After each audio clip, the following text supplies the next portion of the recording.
everyone! Again, welcome na naman dito sa aking YouTube channel. Again, this is Yana. In today's video, i-share ko lang na naman sa inyo itong isang website na kung saan pwede kayong makahiram hanggang 50,000 pesos. And ayan, ang isa sa mga nagustuhan ko sa website na ito, ay kapag subukan nyo nga, ay maraming option.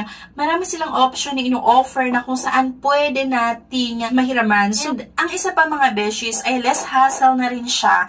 Kasi kapag nakapag-sign up ka dito or sa website na ito, nga maraming option yung pwedeng pagpipilian. Kapag na-decline ka sa isang loan app, hindi mo kailangan na mag-download ng isang loan app na naman and then mag-sign up ulit.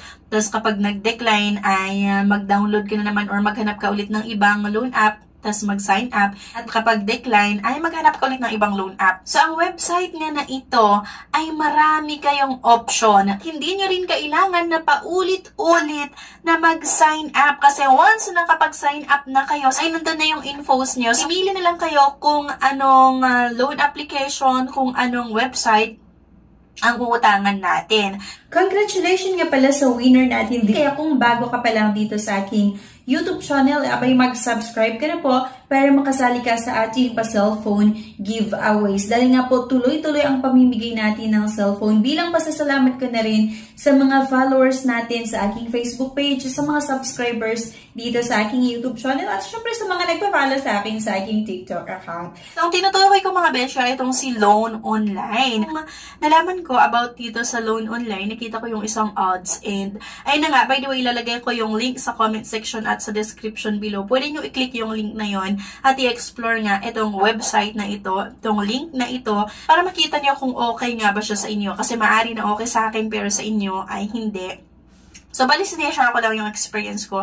Pero syempre, nasa sa inyo pa rin kung gusto nyong manghiram dito sa Loan Online or gamitin itong website na ito para umutang sa iba't ibang mga loan app. Itong si Loan Online, mga besh, ay kapag nag-sign up nga kayo dito, maraming option na pwedeng pagpipilian na pwede nyong mautangan nga online. At halimbawa na-decline ka sa isang loan app, pwede mong i-click yung isang loan app at mag-automatic na kapag click mo yung apply, nag-apply ka na agad. Hindi mo na kailangan na mag-sign up ng napakarami bago ka makapag-apply ulit. So, para sa akin, okay din naman.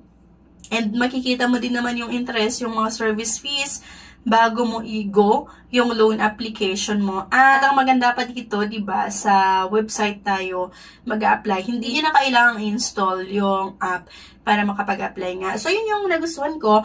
Pero sabi ko nga sa inyo, nasa sa inyo pa rin kung gusto nyo subukan o hindi. May mga pautangan online dito na kung saan pwede kayong makiram hanggang 50,000 pesos, hanggang 25,000 pesos. Pero syempre, asahan mo na kapag first time mo na manghiram, ay mas mababa yung ino-offer nila na loan amount. Pero sa iba naman, medyo mas malaki din kahit first time nyo na manghiram. So, pwede nyo i-click yung link nga sa comment section at sa description below. Pwede nyo nga i-explore itong pautangan na ito. Dito nga kay Loan Online, pwede nyo i-compare yung loan in just 2 minutes. And ayan, pwede tayong makahiram hanggang 25,000 pesos. Pero meron din yung mga iba naman na loan app na nag-offer ng mas malaking amount. Especially nga kung maganda yung credit standing niya dito. Okay? So, loan limit up to 25,000 pero higher kapag okay yung credit standing natin. Compare loan absolutely free. And compare before choosing a loan. Loan, ang maganda dito ay makikita nyo kung paano yung interest, yung processing fees, yung loan terms bago kayo mag-apply. So, at least meron kayong idea. Kung nakita mo na malaki yung interest or yung processing fees at napaka-short term lang, edi huwag mo nang i-go or huwag ka nang mag-apply. Pero kung nakita mo naman na nag-offer naman sila ng mas mahabang payment terms and in terms nga sa interest and processing fees ay medyo okay naman, pwede nating i-go nga or pwede nating ituloy yung ating loan application. Okay? Ito, meron silang try it yourself. Ilagay mo lang kung magkano yung amount na gusto mo. So, for example, itong 20,000 pesos, merong 12 months na payment terms. I-click lang natin nga itong get loan proposal. Ayan, meron siyang 4 result found based on the information you've provided. Congratulations, your 15,000 loan application is valid, refuse, or accept. Ayan.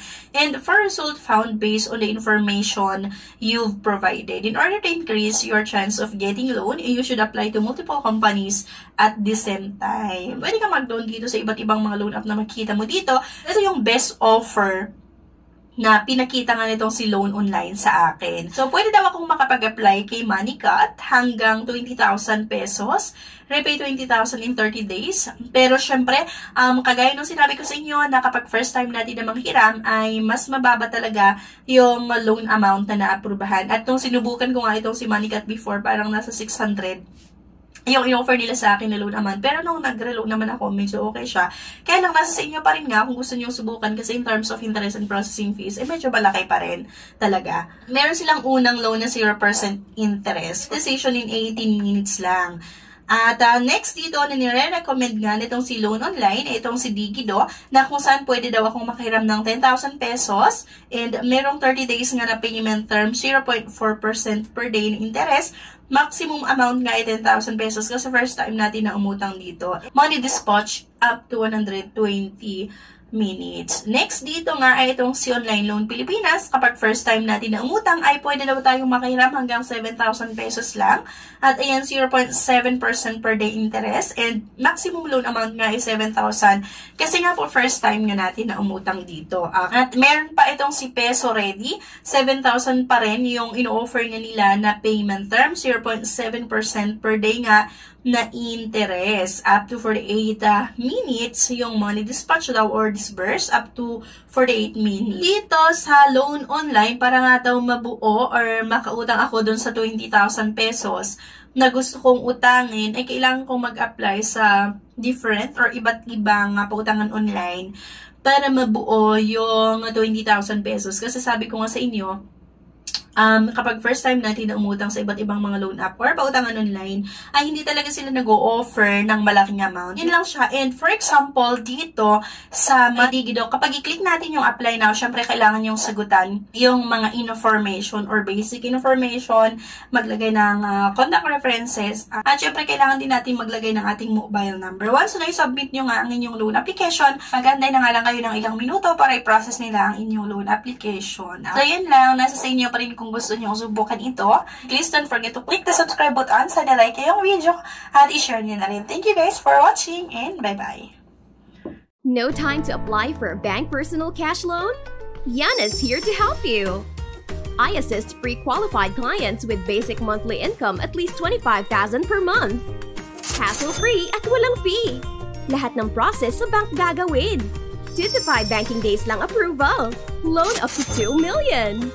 Email amawanyana@gmail.com or message my FB page, Yana Insta Review. Note, qualifications may vary subject to the bank's terms and policies. If declined sa bank and other loan apps, pwede niyong subukan yung ibang options. See the links sa description at sa comment section below. Click the link and apply. Disclaimer, try or apply at your own risk.